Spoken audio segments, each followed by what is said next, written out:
স্বয়ং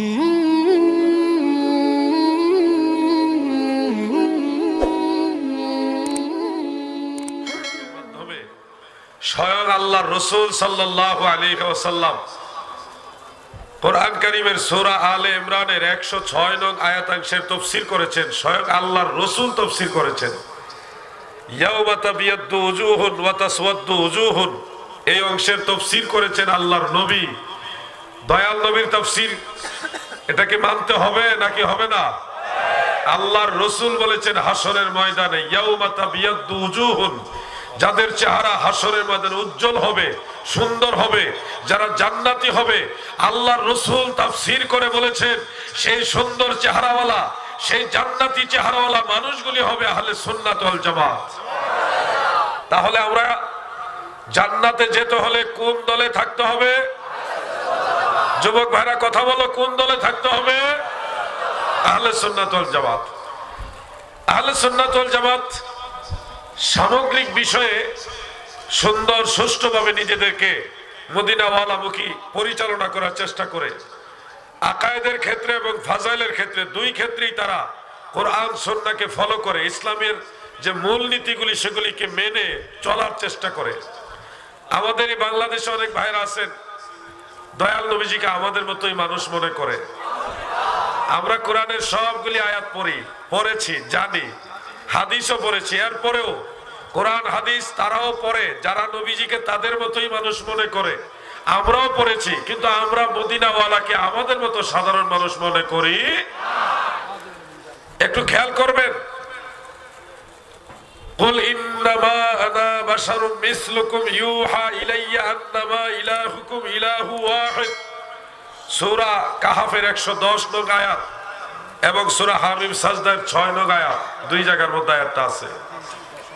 আল্লাহ তাআলা বলেন, হাবিব আপনি বলুন আমি তোমাদের মতোই মানুষ, আমার কাছে ওহী আসে, তোমাদের প্রভু একক আল্লাহ।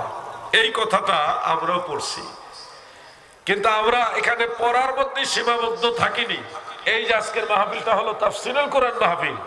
কি মাহফিল বলেন না? কি মাহফিল? তাহলে শুনেন, আয়াতে কারিমার বাংলা অনুবাদের উপরেই সামগ্রিক বিষয় নির্ভর করে না। আপনারা তাফসীরুল কোরআন মাহফিল বহু দেখেছেন, শুনেছেন, আজকেও আসলেন তাফসীরুল কোরআন মাহফিলে। আমি আমার তাফসীর আপনাকে শোনাবো না, আমি মদিনার কামলিওয়ালা নবীর যারা সাহাবী ছিল তারা এই আয়াতের তাফসীরে কি বলেছে আমি সেই তাফসীর শোনাই। দুইটা তাফসীরের কিতাব, একটা হলো তাফসীরে বাগবী, এটা প্রায় 1000 বছর আগে লেখা, আরেকটা হলো তাফসীরে খাজেন। এই দুইটা তাফসীরের মধ্যে পরিষ্কার উল্লেখ রয়েছে সূরা কাহাফের 110 নং আয়াতের তাফসীর এবং সূরা হামিম সাজদার 6 নং আয়াতের তাফসীরের মধ্যে উল্লেখ। রাইসুল মুফাসসিরিন হযরত আব্দুল্লাহ ইবনে আব্বাস রাদিয়াল্লাহু আনহুমা এবং হযরত হাসান বসরি রাহমাতুল্লাহ আলাইহি অন্যান্য মুফাসসিরিন তিনারা আনা বাশারুম মিসলুকুমের ব্যাখ্যায় তাফসীরে তিনারা বলেন এটা হাকিকি, আল্লাহর রাসূল হাকিকি দৃষ্টিকোণ থেকে আমাদের মতোই, ওটা বোঝানোর জন্য বলা হয়নি, এটা লিত্তাওয়াদু, বিনয় প্রকাশের জন্য বলা হয়েছে। এটা হলো অরিজিনাল তাফসীর, এটা মন গড়া তাফসীর নয়, এটা তাফসীরের কিতাবের তাফসীর। মুফাসসিরিনগণ যা বলেছে সেই আলোকে তাফসীর। অতএব যারা মন গড়া তাফসীর করে দয়াল নবীজিকে আমাদের মতো মানুষ বলে, তারা আহলে সুন্নাত হতে পারে। প্রিয় হাজিরিন, আপনারা বাড়িতে গেলে রাতের বেলা যদি দরজার সামনে দাঁড়ায় বলেন আম্মা বাবা আমি আসছি দরজা খুলে দাও, তখন মা দরজা খুলে দিবে। যদি আপনি বলেন আব্বার স্ত্রী দরজা খুলে দেন, কথা ঠিক, কিন্তু এটা আদবের ভিতরে পড়ে। আপনার মা আপনার আব্বার স্ত্রী, কথা ঠিক, কিন্তু এটা যদি সন্তান হিসেবে আপনি বলেন এটা শোভা পাবে না, এটা মানাবে না, আদবের কাতারে থাকবে না। তার মানে বোঝা যাচ্ছে কিছু কিছু কথা আছে ঠিক, এরপরও বলা যায় না। অনেকেরই বাবা আছে, আমার আছে, আপনাদের আছে, আশা করি সবারই বাবা থাকার কথা, হয়তো কারো কারো নাও থাকতে পারে সরাসরি বাবা। যদি বাবা আপনার বাড়িতে বেড়াইতে আসে, আপনি যদি বলেন মামা আব্বাজান ডাকছেন ভাত খাইতে আসেন, তাড়াতাড়ি করে বাবা আসবে। যদি বলেন আব্বার শালা ভাত খাইতে আসেন, বলেন তো আপনার মামা কি খুশি হবে?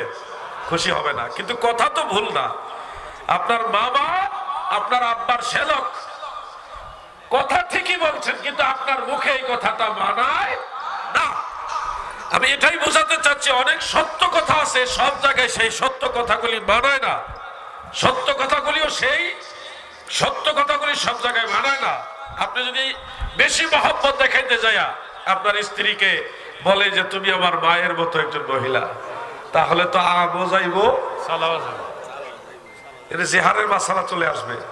দাদু আমি বুঝাতে চাচ্ছি, আনা বাশারুম মিসলুকুম, এটা দয়াল নবীজির পবিত্র জবান মুবারক হাদিসে নবীজি ইরশাদ করেছেন, আমি তোমাদের মতো বাশা। এটা নবীজির মুখে মানায়, নবীজি বললে এটা মানাবে, আমি আপনি বললে মানাবে। আল্লাহ বলেন না, আল্লামা সাইয়্যিদ আল্লাহ নবী কি বলেন, হাসান আল আজহারি সাহেব এবং অন্যান্য বক্তারা উলামায়ে কেরাম বারবার এই কথাটা বলেছে, আমার নবীকে নবীর নজরে দেখো, দয়াল নবীজিকে আল্লাহর নবী আল্লাহর রাসূল ওই নজরে দেখো। এটাই তোমার আমার কাজ। নবীজিকে আমাদের মতো মানুষ এই নজরে দেখা আমাদের কাজ না। আকীদা থাকবে তিনি বাশার, কিন্তু লাইসা মানে নবীজি বাশারুন লাইসা কাল বাশার, নবীজি বাশার কিন্তু বেমিসাল বেনজির বাশার। কুল কায়নাতে আমার নবীর মতো আর কেউ নাই। এই পার্থক্যটা আপনাকে বুঝতে হবে। সুন্নি যারা তারা এই পার্থক্যটা বুঝে, আর যারা বাতিল তারা বুঝে না। এখানে এসে দ্বন্দ্ব লাগে।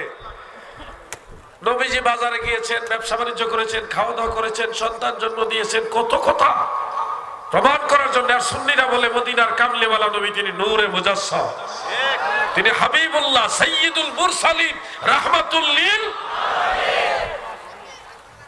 প্রিয় ভাই বন্ধুরা আমার, কেন আপনি সুন্নি হবেন? যুবক ভাইরা তোমাদেরকে বলছি, কেন তুমি সুন্নি হবে শোনো, আজকে আমি বলে যাই। আলাউদ্দিন জাহাদি কেন সুন্নি জানো?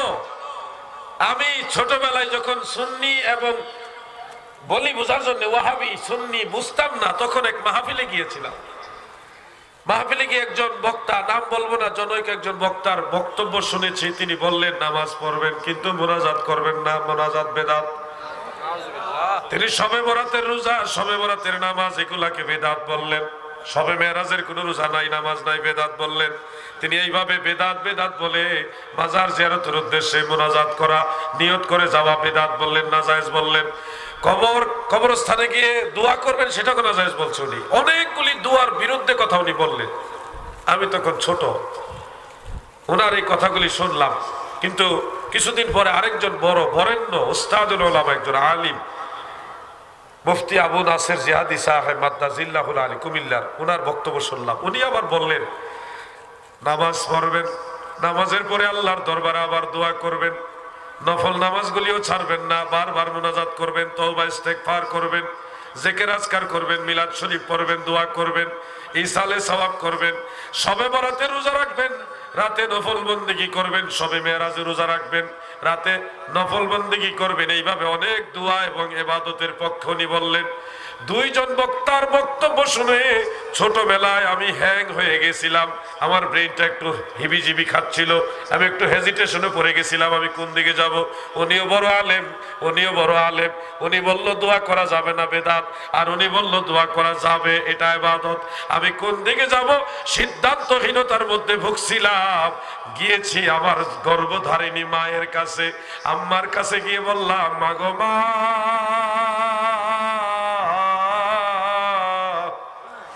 ও আম্মা জান, এই দুইজন হুজুর, একজন বলেছে দোয়া করা যাবে না, বেদাত, আরেকজন বলেছে দোয়া করা যাবে। মা গো, আমি কি দোয়ার পক্ষে থাকবো না দোয়ার বিরুদ্ধে থাকবো? মা জননীকে আমি এইভাবেও বললাম, আম্মা আমি যদি তোমার জন্য দোয়া না করি তোমার কি কষ্ট লাগবে? না দোয়া করলে কষ্ট লাগবে, কোনটা কষ্ট লাগবে? আমার মা সেদিন মলিন চেহারা করে উত্তর দিয়েছিলেন। আমাদের এলাকায় আঞ্চলিক ভাষায় নিজের ছেলেকে ফুত বলে, ফুত এখানে বলে। আম্মা আমাকে বললো ফুত তুই আমার লেগে দোয়া করতি না। মা যদি সন্তানকে কথা বলে কলিজার মধ্যে কামড় মারে না ভয়ে? আমি বললাম, মা আমি যদি দোয়া না করি এতে খুশি, না দোয়া করলে খুশি? দোয়া না করলে তুমি কষ্ট পাবা, না দোয়া করলে কষ্ট পাবা? কোনটা তোমার মনে কি চায়? মা আমাকে এমন ভাবে, এমন বাচন ভঙ্গি দিয়ে বললেন, ফুত তুই আমার লাগে দোয়া করতি না? সেদিন আমি সিদ্ধান্ত নিয়েছি, যতদিন বাঁচবো দোয়ার পক্ষে বাঁচবো, দোয়া করেই বাঁচবো, দোয়াওয়ালাদের সাথেই থাকবো। পটিয়ার যুবক ভাইরা, তুমি কেন সুন্নি হবে শোনো। তুমি যদি সুন্নি হও, ফরজ নামাজের পরে দোয়া করতে পারবা, কেউ বাধা দিবে না, জায়েজ, দলিলও আছে। তুমি সুন্নি হইলে সবে বরাতে রোজা রাখতে পারবা, নফল বন্দি করতে পারবা, সবে মেরাজে রোজা রাখতে পারবা, নফল বন্দি করতে পারবা। সুন্নি হলে মিলাদ পড়তে পারবা, দোয়া করতে পারবা, জিকির করতে পারবা, দোয়া করতে পারবা, 40 জিয়াফতের মাধ্যমে দোয়ার আয়োজন করতে পারবা। সুন্নি হলে জানাজার পরে দোয়া করতে পারবা, মাজার জিয়ারতে, কবর জিয়ারতে দোয়া করতে পারবা। সুন্নি হলে নিজেও দোয়া করতে পারবা, নিজে দোয়া পাইবা। জীবিত মানুষও দোয়া পাবে, মরার পরেও দোয়া পাবে। আর যদি সুন্নি না হয়ে বাতিল হও, নাজদি হও, ওয়াহাবি হও, তাহলে দোয়া তুমি নিজেও করবে না, মানুষও তোমার কাছ থেকে দোয়া পাবে না, এমনকি তোমার মা বাবাও তোমার কাছে দোয়া পাবে না। ঠিক না বেঠে? সিদ্ধান্ত তুমি নিবা, সিদ্ধান্ত তোমার। আমরা এটা মনে করি যে আল্লাহ তাআলা যেন আমাদেরকে এমন সন্তান না দেয় যে সন্তান মা বাবার জন্য দোয়া করে না। আপনাদের দোয়া লাগবে কিনা? সবাই বলেন দোয়া লাগবে। তাহলে আমাদেরকে থাকতে হবে আহলে সুন্নাত ওয়াল জামাতে। লেভেল যদি কেউ লাগায় আমরা আহলে সুন্নাত ওয়াল জামাত, কিন্তু দোয়ার বিরুদ্ধে, এটা হলো মদের বোতলে মধুর লেভেল। নয়া নয়া সুন্নি, অরিজিনাল সুন্নি না, নয়া সুন্নি, মদের বোতলে মধুর লেভেল। এদের থেকে সাবধান থাকতে হবে।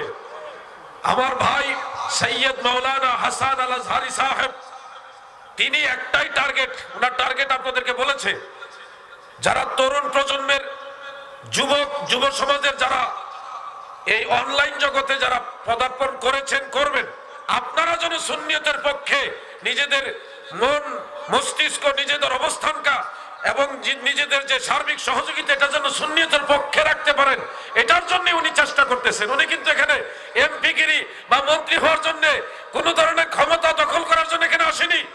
উনি এই এলাকার যুবকদেরকে নিয়ে ইমাম হুসাইনের কাফেলা বড় বানাইবার জন্য আসছে। ঠিক না বেঠে? এগুলি মনে রাখবেন।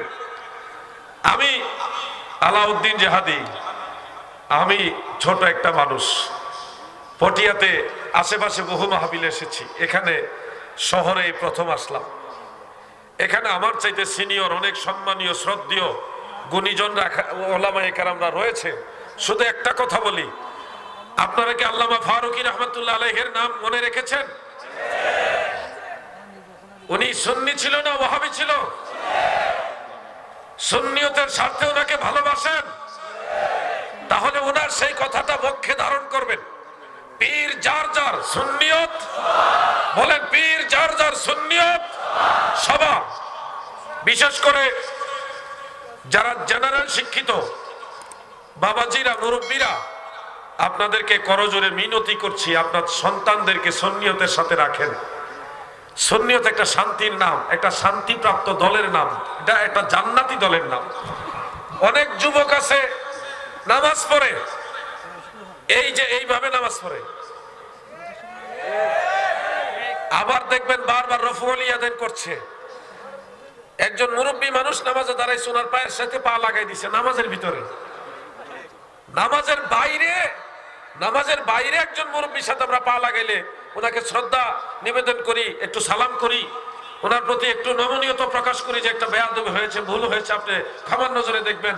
আর এই ছেলেগুলিকে কে বা কারা কি শিক্ষা দিচ্ছে? নামাজের ভিতরে পা আরেকজনের পায়ের সাথে লাগা দিচ্ছে। সে বয়সে মুরব্বী না সমবয়সে, ওটা দেখছে না। আবার সেখানে দলিল খুঁজছে। যুব সমাজ, লামাযহাবীরা ইসলামের মূল দল নয়। লামাযহাবীরা খারিজি, রাফিজি, মুতাজিলা, কাদারিয়া, জাহমিয়া, হারুরিয়া। লামাযহাবীরা কাদিয়ানীদের মতোই জাহান্নামী দল। আমরা এগুলি দফায় দফায় অনলাইনের মাধ্যমে জবাব দিয়েছি। আজ পর্যন্ত আমরা যতগুলি জবাব দিয়েছি, একটারও পাল্টা জবাব তারা দিতে। আমরা বুঝে শুনেই সুন্নি হয়েছি, জেনে বুঝে।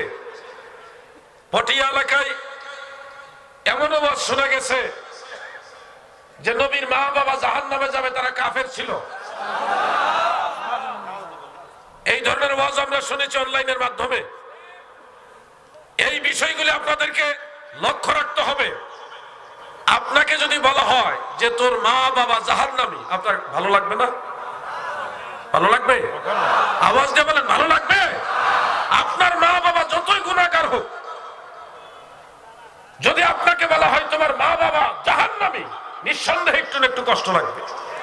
সেখানে রাহমাতুল লিল আলামিনের আব্বা জানকে জাহান্নামী বলা হচ্ছে, কাফের বলা হচ্ছে। এরা কারা? এরা নবীর দল হতে পারে না। এরা ওই 61 হিজরির ইয়াজিদের প্রেতাত্মা। ঠিক না বেঠে?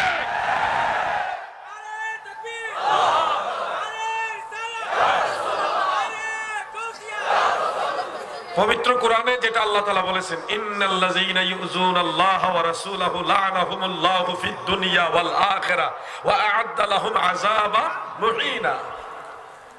যারা আল্লাহকে কষ্ট দেয়, আল্লাহর নবীকে কষ্ট দেয়, তাদের দুনিয়া এবং আখিরাতে আল্লাহর লানত এবং ভয়ঙ্কর আযাব, যন্ত্রণাদায়ক আযাব।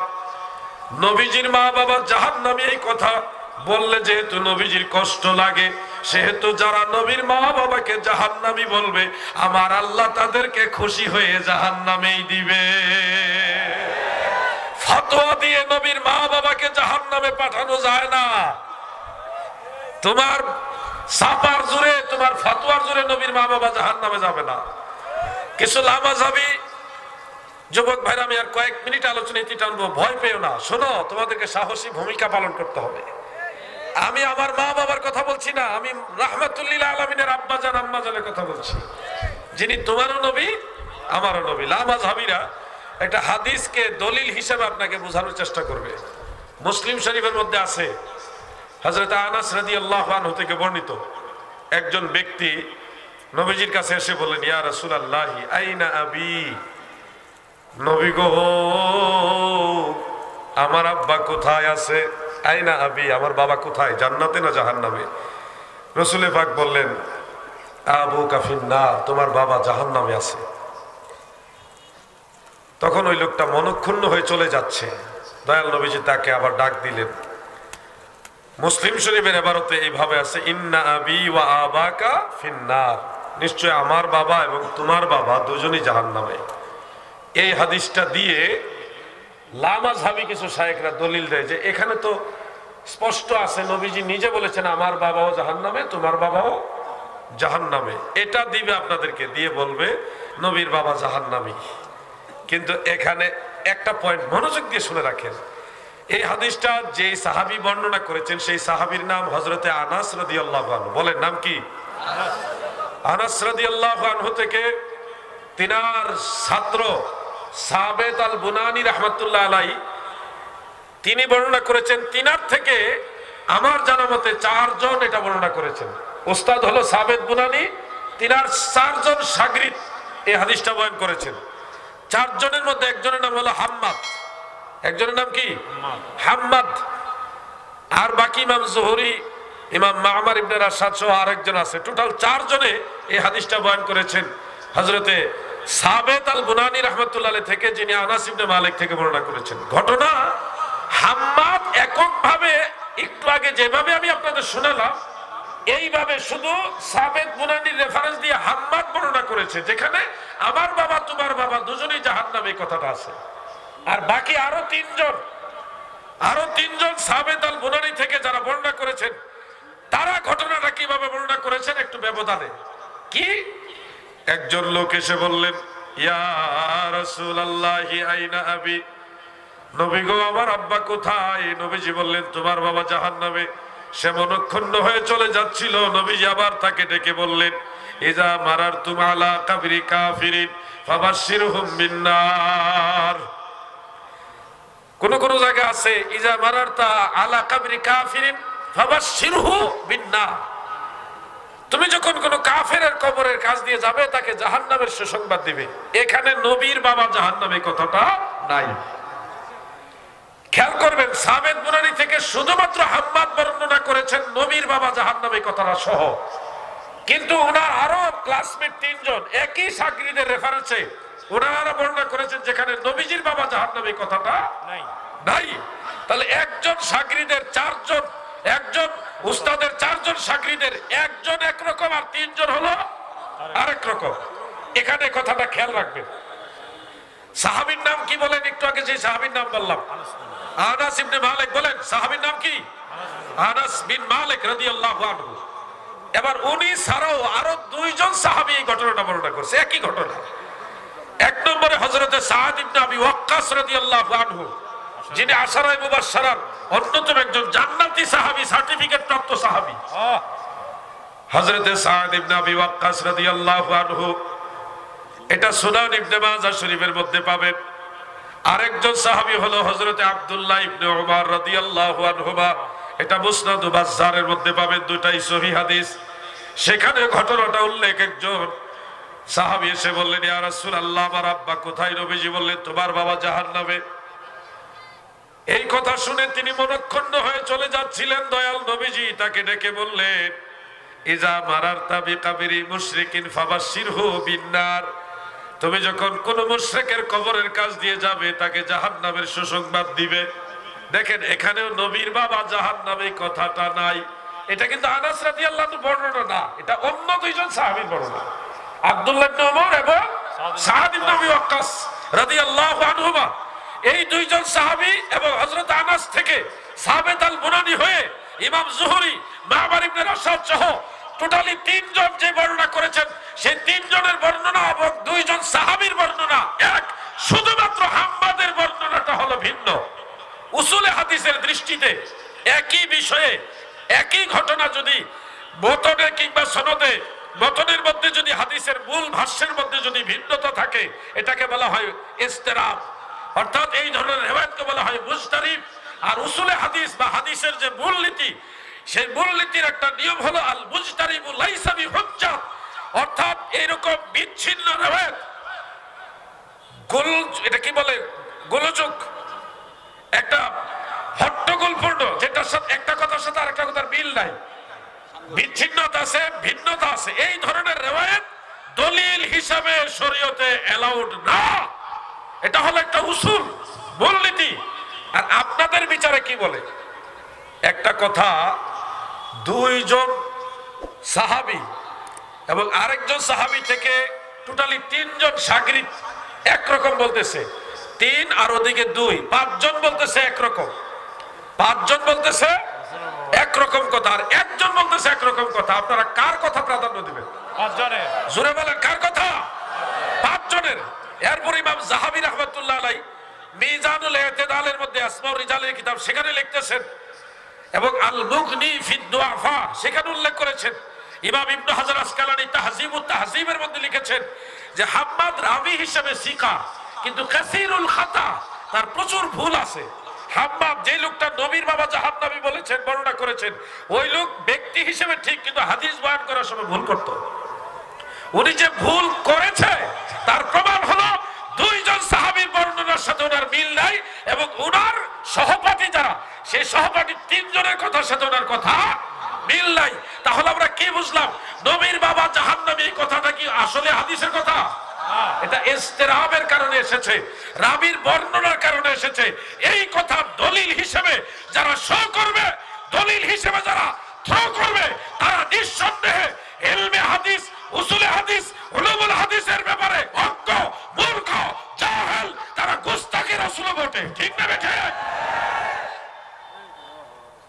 এরকম সেনসিটিভ বিষয়ে পর্যাপ্ত গবেষণা না করে আমরা কখনো নবীজির মা বাবার ব্যাপারে, নবীর মা বাবা জাহান্নামী কথা বলবো? আপনি কিছু না জানলে চুপ থাকেন। যদি এই ব্যাপারে ব্যাপক পর্যাপ্ত জানা না থাকে, চুপ থাকেন, আপনার ঈমান যাবে না। কিন্তু নবীর মনে কষ্ট দিলে ঈমান থাকবে? নবীর মনে কষ্ট দিলে ঈমান থাকবে? আমি আমার বৃহৎ স্বার্থে পটিয়াতে এই কথাগুলি বললাম। কেন বললাম? যারা বুঝার তারা বুঝছেন। ইব্রাহিম আলাইহিস সালামের আব্বা জান কি কাফের ছিল না মুমিন ছিল? এই ব্যাপারে আমরা যে জিনিসটা জানি, অনেকে মনে করি ইব্রাহিম আলাইহিস সালামের আব্বা জান আযর তিনি মুশরিক, এই ধরনের কথা অনেকে জানি। কিন্তু আসল বিষয়টা হলো তাফসিরে ইবনে কাসিরের মধ্যে উল্লেখ, যেটা আলিয়া মাদ্রাসার কামিলে পড়ায় তাফসির বিভাগে। তাফসির ইবনে কাসিরের মধ্যে উল্লেখ, হযরত ইব্রাহিম খলিলুল্লাহ আলাইহিস সালামের আব্বার আসল নাম মূলত আজর না রে। আজর ইব্রাহিম হলো তারেখ, আরেকটা হলো নাখুর। এই দুইটা নাম ওনারা কেউ, ওই যে যারা ওয়াজ করছে আজর হলো নবীর, ইব্রাহিম নবীর বাবা, এই ওয়াজই জানে, তাফসিরই পড়ে না। এগুলি বাংলা মৌলবী ভার্সিটির মাল, পড়ালেখা করে নাই। পড়ালেখা করলে কখনো বলতো না যে আজর ইব্রাহিম আলাইহিস সালামের বাবা। ভাষা কেন জানে না? ইব্রাহিম আলাইহিস সালামের বাবার নাম হলো তারেখ। কোন কোন জায়গায় ওই হা নিয়ে না দিয়ে খা লিখেছেন, তারেখ। দুই ধরনের ইয়েটা আমি পেয়েছি। আরেকটা মত হলো নাখুর। ওনারা কেউ মুশরিক ছিলেন না। যারা জানে না তারাই ঢালাওভাবে নবীর মা বাবাকে জাহান্নামী বলে। ইব্রাহিম নবীর বাবাও মুশরিক ছিলেন না। আমাদের বিশ্বাস, আমাদের এটা আকীদা যে নবীর মা বাবা, আকায়েদের কিতাবে যেহেতু এটা আছে, নবীর মা বাবা কি মুসলমান, ইমানদার। খাসায়েসুল কুবরার মধ্যে উল্লেখ, একদিন আম্মা জান আয়েশা রাদিয়াল্লাহু তাআলা আনহার কাছ থেকে নবীজি বের হয়ে গেলেন, পরে আবার ফিরে আসলেন। যাওয়ার সময় নবীজির চেহারা মলিন ছিল, আসার সময় নবীজি খুব হাস্যোজ্জ্বল চেহারা নিয়ে আসলেন, খুব আনন্দিত। আম্মা জান আয়েশা বললেন, ইয়া রাসূলুল্লাহ, দয়াল নবী গো, আপনার চেহারা মোবারক মলিন দেখেছিলাম, এখন আবার খুশি, কারণ কি, হাকিকত কি? নবীজি বলেন, আমি আমার পিতার কবরের কাছে গিয়েছিলাম, ওখানে গিয়ে আল্লাহর দরবারে দোয়া করেছি। আমার আল্লাহ আমার পিতাকে আমার সামনে জীবিত করে দিলেন।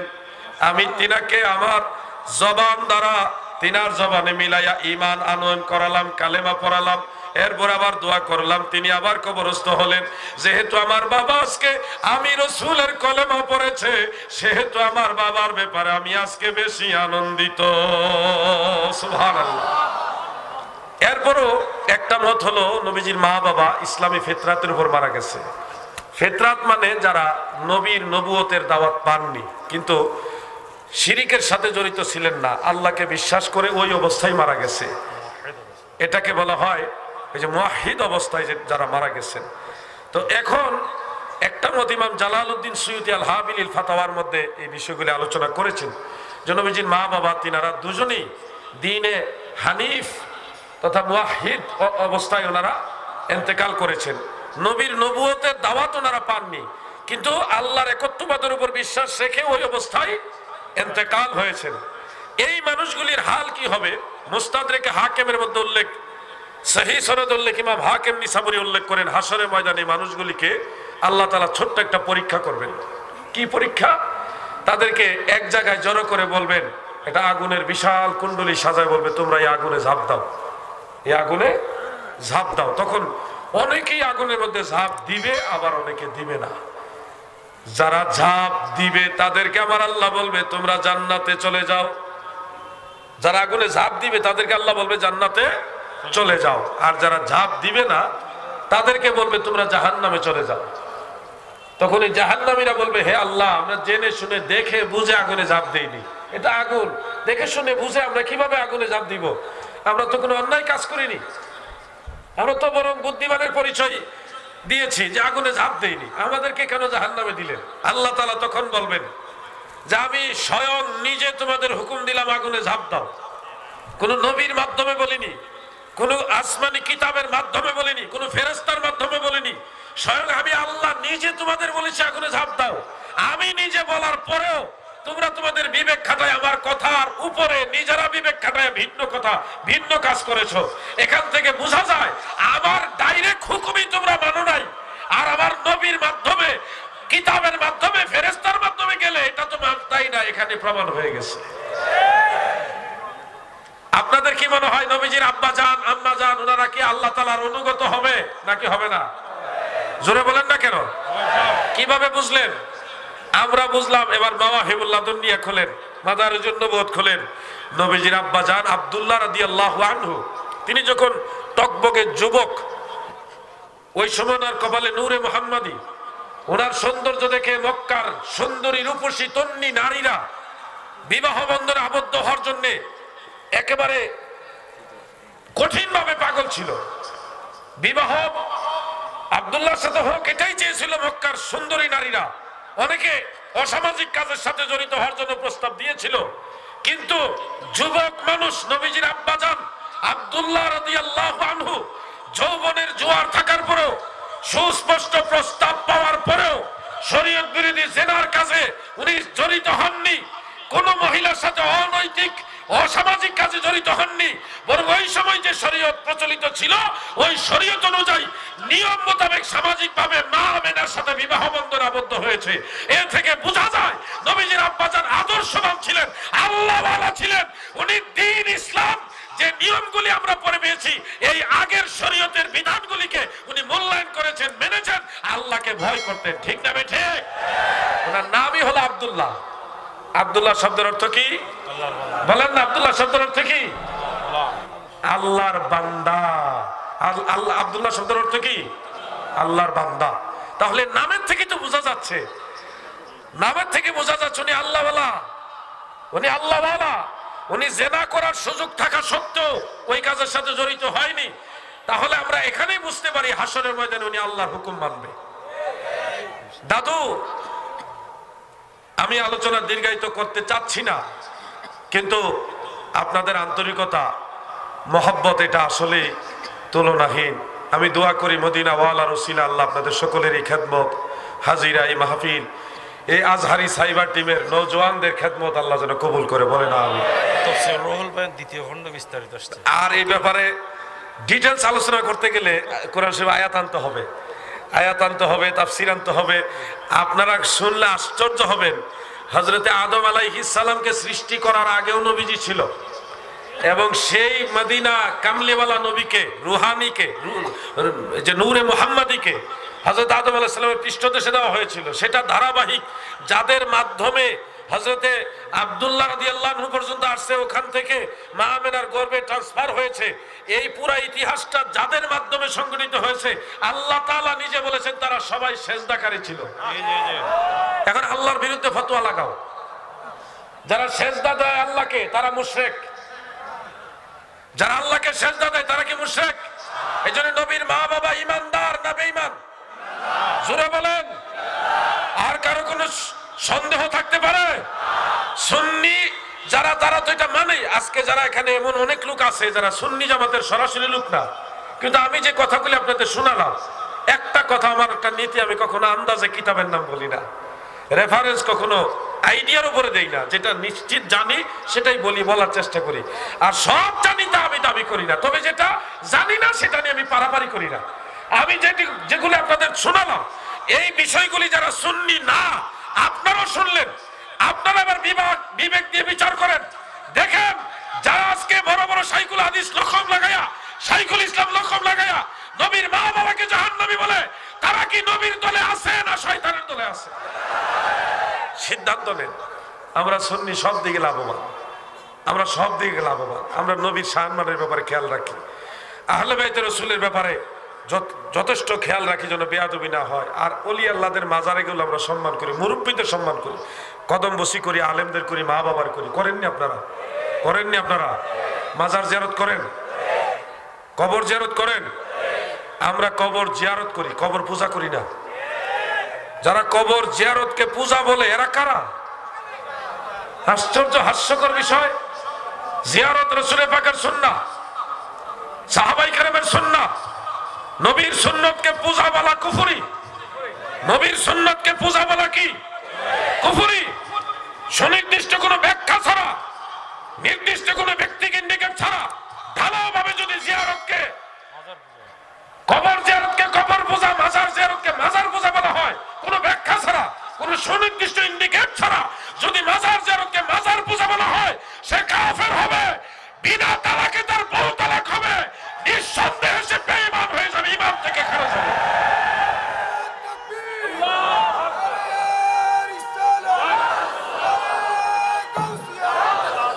একজন মানুষ তার অজ্ঞতার কারণে কোনো কবরে বা মাজারে গিয়ে সেজদা দিচ্ছে, এটা তার অজ্ঞতা। আচ্ছা, আপনারা বলুন, যে লোকটা কবরে সেজদা দিচ্ছে সে কি বড় মাদ্রাসার প্রিন্সিপাল? সে শাইখুল হাদিস? বড় কোনো মুফতি সাহেব?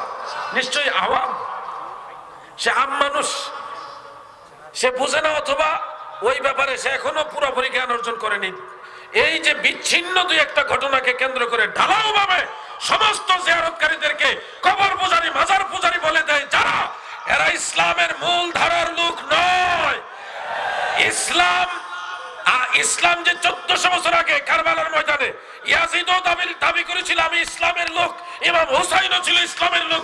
এই জামানায় যারা ওলি আল্লাহ বিদ্বেষী, মাজার জিয়ারত বিদ্বেষী, এরা ইমাম হুসাইনের দলের মুসলমান না, নিঃসন্দেহে এরা ইয়াজিদের দালাল। আমার কথার আওয়াজ বেশি হতে পারে, কিন্তু শেষ কথা এটাই। মসজিদের মিম্বরে বসে দেখবেন ইয়াজিদ ভালো মানুষ ছিল, ওনার দোষ ছিল না, ওনাকে আসলে ভুল বোঝানো হয়, উনি কাফের ছিলেন না, উনি আসলে ইমাম হোসেনকে হত্যা করার কথা বলেই কত কায়দায় কুল্লিয়া সেট করে, ইমাম হুসাইনের বিরোধিতা তো ডাইরেক্ট করতে পারে না, ইয়াজিদের পক্ষে দালালি করে। 1400 বছর আগের ইয়াজিদ আমি দেখিনি, কিন্তু পটিয়া ছাড়াও বাংলাদেশের বহু মসজিদের মিম্বরে 90 ইয়াজিদ আছে, এদেরকে দেখা যায়। আমি আলাউদ্দিন জিহাদি আর যাই হোক এই ইয়াজিদের পিছনে ইক্তেদা করি, বাকিটা আপনারা ইচ্ছা। আমার নামাজের দাম আছে, মারহাবা বলেন না, মারহাবা। আমি ইয়াজিদের পিছনে নামাজ পড়ব, আপনারা ইয়াজিদের পিছনে নামাজ পড়বেন নি? ওইদিকে যারা দাঁড়া গেছে তারা মনে ইয়াজিদের পিছনে নামাজ পড়বো, আপনি কি ইয়াজিদের পিছনে নামাজ পড়বেন? এই তো এবার সবাই বোঝা গেল ইয়াজিদের মুসল্লি কেউ আছে? ইয়াজিদের মুসল্লি কেউ আছে? তাহলে মসজিদের মিম্বরে বসে যে ইয়াজিদের প্রশংসা করবে, ইমাম হুসাইনের বিরোধিতা করবে পরোক্ষভাবে, এটা 1400 বছর আগের ইয়াজিদ না, এটা নতুন ইয়াজিদ, 90 ইয়াজিদ। তার পিছনে নামাজ পড়া যাবে?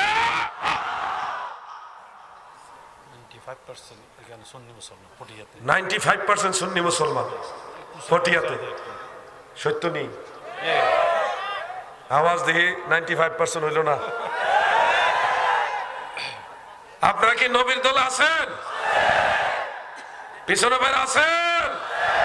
নবীর দলের নাম কি? আওয়াজ দিয়ে বলেন, এটা যেন ঠিক থাকে। আল্লামা সৈয়দ হাসান আল আজহারি সাহেবের নেতৃত্বে যুব সমাজ তোমরা সামনের দিকে অগ্রসর হও। যদি কখনো ময়দানে আলাউদ্দিন জিহাদির প্রয়োজন হয়, তোমার ভাই হিসেবে তোমার হাতে হাত রেখে একসাথে ময়দানে নামবে আলাউদ্দিন জিহাদি। এক থাকবা, ঐক্যবদ্ধ থাকবা। খুশির খবর হলো সারা বাংলাদেশে আমরা যারা তরুণ প্রজন্মের লোক, মানে ইয়াং জেনারেশন যারা আছি, ওলামায়ে আহলে সুন্নাতের মধ্যে আপনারা না, আপনারা তো সিনিয়র, আমরা যারা জোয়ান পোলাপাইন আছি, আমরা সব কিন্তু এক। খুশির, এটা কি খুশির খবর নেই? হাসান আল আজহারি সাহেব সহ আরো যত সুন্নি আলেম আছে যারা নতুন, আমরা সব এক। এখন আপনারা কি এক না তুই? তুই অমুক ফিরের মুরিদ, আমি তোর লাগে না, এরকম না। আমরা যারা নবীর সেনা, ময়দানে আমরা সবাই নবীর পক্ষে, ঠিক না বেঠে? এটা ঠিক রাখবেন, এখানে ঠিক হলে সব ঠিক। যদি কখনো ময়দান আবার ডাক আসে, একসাথে নেমে যাবেন। প্রশাসনকে সহযোগিতা করবেন, প্রশাসন আমাদের সহযোগিতার জন্য তারা পরিশ্রম করে। আর আমাদের মাননীয় মেয়র মহোদয়, আপনি আবার ওয়াবিনি না, তুমি দেখে বোঝো যে একবার কট্টর সুন্নি, তুমি দেখে বুঝতেছি নবীর পক্ষে, ঠিক আছে নি? আমি আইডিয়া করে বলতেছি, ঠিক আছে নি হুজুর? আমার মনে হয় আপনি কট্টর সুন্নি। এইটুকুই আমি এই চট্টগ্রামের একজন বড় আলেমের মাথায় দেখেছি, হ্যাঁ কি হ্যাঁ জোহাদিয়া দরবার শরীফ নাকি জানেন? মারহাবা, দাড়িও রেখে দিয়েছে, মারহাবা বলে। তাহলে মাননীয় মেয়র মহোদয়, তিনি আমাদের গার্জিয়ান আছেন, আরো যারা আছেন, সবাইকে নিয়ে আমরা ঐক্যবদ্ধভাবে একসাথে ইমাম হুসাইনের পক্ষে ময়দানে থাকতে রাজি আছি। আওয়াজ দিয়ে বলেন রাজি আছি। এই হলো শেষ কথা। যদি বেঁচে থাকি আবার দেখা হবে ইনশাআল্লাহ, আর যদি মারা যায় হাসরের ময়দানে দয়াল নবীজির কদম মুবারকের কিনারে দেখা হবে ইনশাআল্লাহ। আসসালামু আলাইকুম ওয়া রাহমাতুল্লাহি ওয়া বারাকাতুহু।